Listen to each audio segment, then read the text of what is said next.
Bakit hindi natin dapat hinahamak ang mga lingkod ng Diyos? Pag-usapan po natin yan sa devotion natin na ito.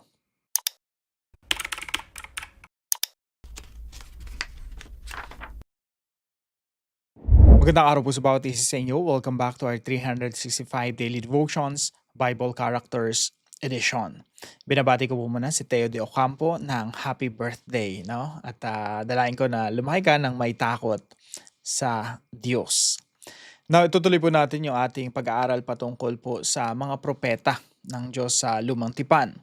So, ang pinag-aaralan na po natin ngayon, pagkatapos po ni Elijah ay si Elisha. So, nung nakaraan po, pinag-usapan natin na si Elijah ay hindi siya namatay, no? Umakyat siya sa langit, sinundo siya ng karwaheng naglalagablab, no? Chariots of fire. At merong mga kabayong nag-aapoy. At sinundo siya at ang naiwan po ay si Elisha na kanyang protege, no? Kanyang disciple. Now, after that, nung siya po ay tumawid sa Jericho, nahati ulit yung ilog ng Jericho, no? Yun yung katunayan na talagang yung prophetic ministry ay naisali na kay Elisha. At dito po sa Jericho, dito pa sa devotion natin na ito, may kukumpara natin yung dalawang city. Yung Jericho, tsaka po yung Bethel. So, dito po sa Jericho, sa 2 Kings chapter 2 verse 19, the people of the city said to Elisha. So, yung mga tao doon sa Jericho lumapit kay Elisha at humihingi ng tulong. Kinikilala nila na si Elisha ay propeta ng Diyos. So, sabi dito, "Look, our Lord, this town is well situated, as you can see. But the water is bad and the land is unproductive." So sabi ni Elisha, "Bring me a new bowl," he said, "and put salt in it." So they brought it to him. Then he went out to the spring and threw the salt into it, saying, "This is what the Lord says. I have healed this water. Never again will it cause death or make the land unproductive. And the water has remained pure to this day, according to the word Elisha had spoken." So, nagkaroon po ng healing doon sa tubig at hindi na po nagdudulot ng kamatayan at hindi na po nagdudulot ng unproductivity. Samantala, nung nagpunta po si Elisha sa Bethel, sabi rito sa verse 23, "From there Elisha went up to Bethel. As he was walking along the road, some boys came out of the town and jeered at him." Ito po yung sinasabi ng mga bata or kabataan kay Elisha. "Get out of here, Baldy," they said. "Get out of here, Baldy." Ibig sabihin nito, go up or pwedeng get out, no? Or pwedeng siguro sa Tagalog, lumayas ka, no? Umalis ka dito, panot, no? Umalis ka dito, kalbo. So nagsisigawan yung mga tinututsa-tutsa ng mga kabataan. He turned around, looked at them, and called down a curse on them in the name of the Lord. Then 2 bears came out of the woods and mauled 42 of the boys. Meron pong dalawang nanay na mga oso, mababangis na mga oso, at pinatay po yung 42 of the boys. So, ano pong nangyayari dito, no? Mamaya po pag-usapan natin yung ilang detalye sa Dive Deeper video natin. Tayo po ay dumako muna sa ating mga teachings. Number 1, mocking God's messengers is a serious offense.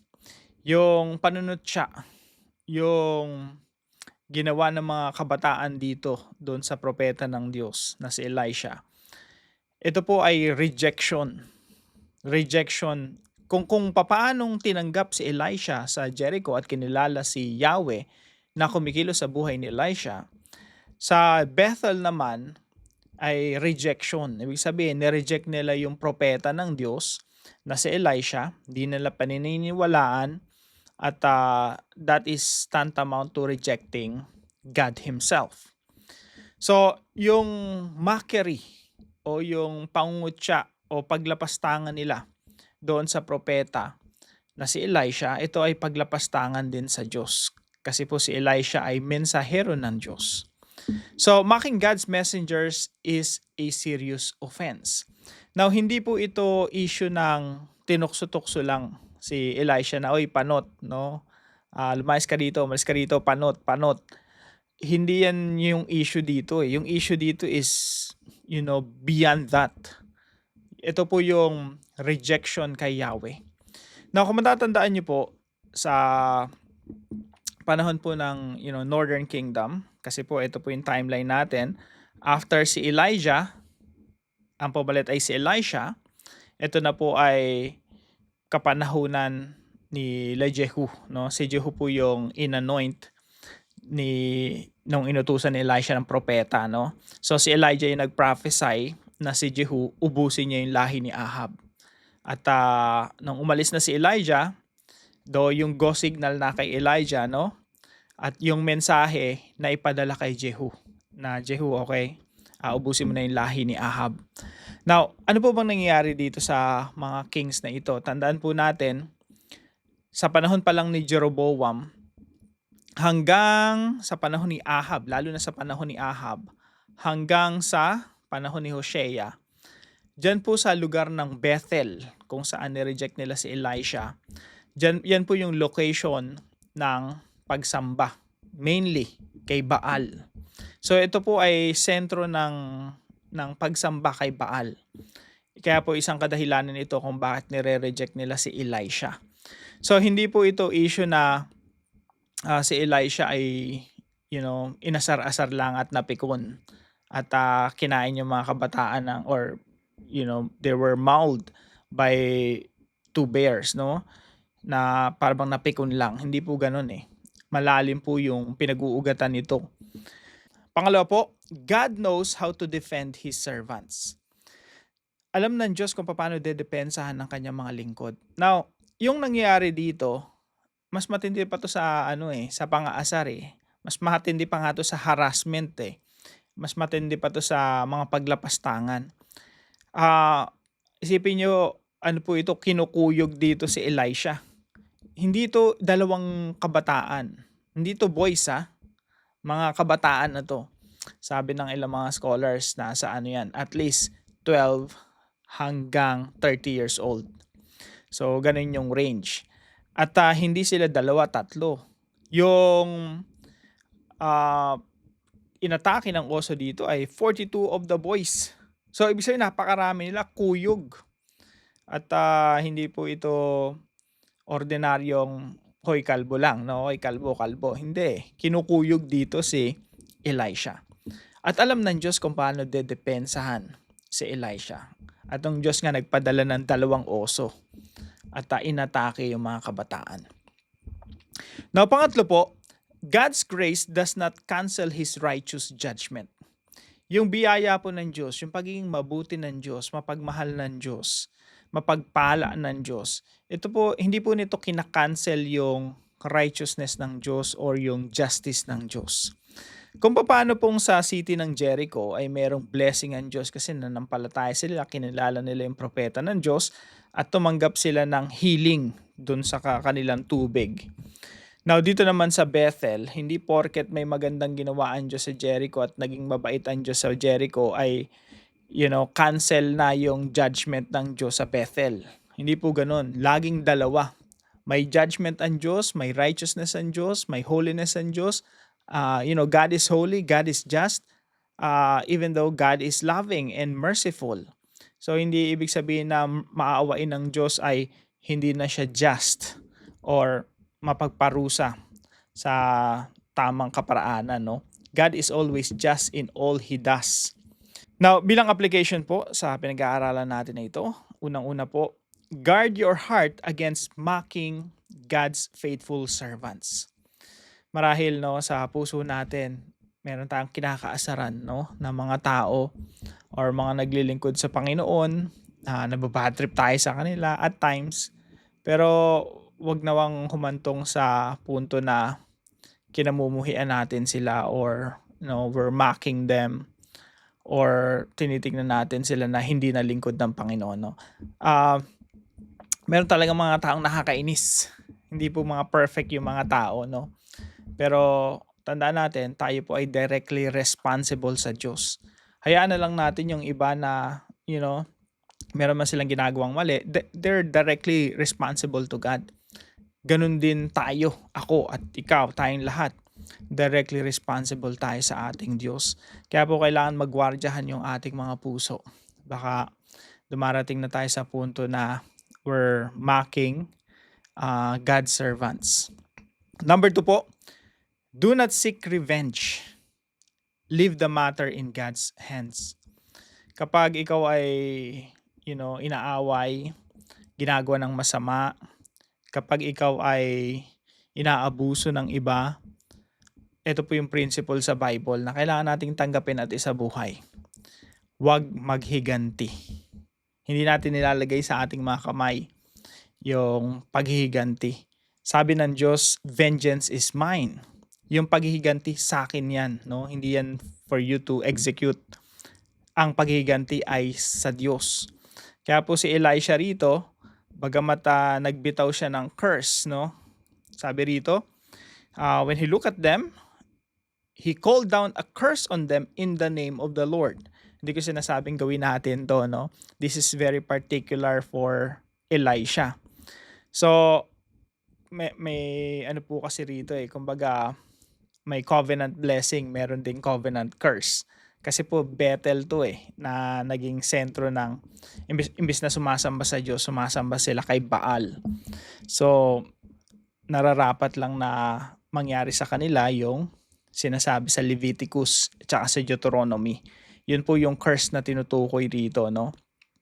Na part of the curse is actually releasing beast to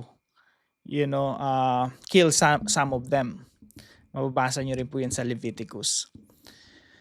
And point number 3 po, remember that God is always just in all His ways. Ang Diyos po ay mabuti, totoo, ang Diyos ay mapagmahal, ang Diyos ay maawain, pero at the same time, ang Diyos ay just or merong hustisya.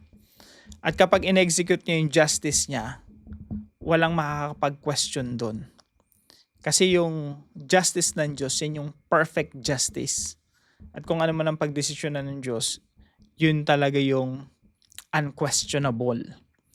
Remember that God is always just in all His ways.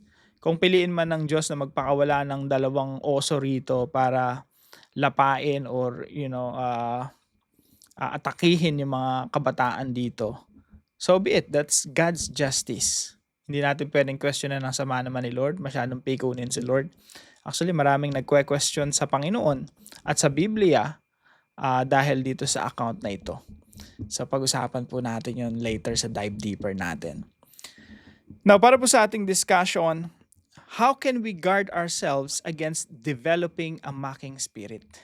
Whether we like it or not, meron po tayo yan sa puso natin. No? Yung puso natin na laging makasalanan, laging may tendency to mock other people, manlibak ng ibang tao. Talaga nasa puso natin yan. And how can we guard ourselves against developing a mocking spirit? Now, para po sa ating dive deeper, ito po yung pag-usapan natin. Was God being too thin-skinned when He punished the boys for calling Elisha bald-head? Masyado bang manipis, balat sibuyas ang ating Diyos during the time? How old are these boys? Ilang taon ba yung mga kabataan rito, or sa NIV po ay some boys, na para bang iniisip ng iba para mga 5 years old, 6 years old. So pangatlo po, was God overreacting? Did the punishment fit the crime? Para hindi ba nag-overact, inasar-asar lang si Elisha tapos yung punishment, death penalty? So pag-usapan po natin yan sa ating dive deeper later. Tayo po yung manalangin. Heavenly Father, forgive me for the careless words I've spoken and for the times I have mocked, criticized, or dishonored others in my heart or with my tongue. Create in me a humble and a gentle spirit that reflects your love and grace. Guard my mouth from sinful speech, harsh words, and foolish jokes that tear others down. Teach me to use my words to encourage, bless, and build up. When I am hurt or offended, help me not to retaliate, but to trust you as my defender and judge. May my speech honor you and bring life to those around me. In Jesus' name, Amen and Amen. Maraming salamat po sa bawat isa sa inyo na sumusubaybay po dito sa ating daily devotions. I hope marami po kayong natututunan at nai-apply sa ating mga buhay. Now, kung kayo po may natutunan, ipaalam niyo lang po sa comment section right below this video, and please don't forget to share this devotion to your family and friends. See you po tomorrow, 5 a.m. dito po sa ating daily devotions.